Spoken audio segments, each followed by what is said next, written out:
সবসময় কি হয়, এই যে বিভিন্ন ভ্যারাইটির ব্রিক্স দেখানো হয় র্যাফ্রেক্টোমিটারে, তো ওজন কখনো কিন্তু সেইভাবে দেখানো হয় না। আর বড় ফ্রুট হলে আমি কিন্তু তারপরে ওজন দেখাই, একেবারে ছোট ফ্রুটের ওজন দেখাই না। তো দেখতে পাচ্ছেন এই মিক্সজুলং তাইওয়ান মিক্সজুলং, এটার কিন্তু ওজন দেখার জন্য, এটা আমার ফার্স্ট মানে মিক্সজুলং ফ্রুট আমার বাগানের। তো সেই ফ্রুটটার ওজন দেখার জন্য কিন্তু অনেকেই অপেক্ষা করে আছেন তাইওয়ান মিক্সজুলং। তো আশা করছি, তো এটা প্রথম ফ্রুট, এত বড় সুন্দর একটা ফ্রুট হয়েছে।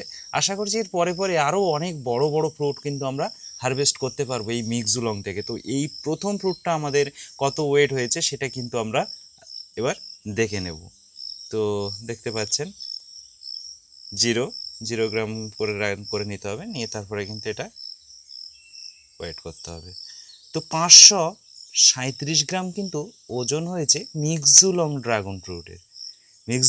তাইওয়ান মিক্সজুলং ড্রাগন ফ্রুটের 537 গ্রাম কিন্তু ওজন হয়েছে। মানে বুঝতে পারছেন হিউজ ফ্রুট একটা।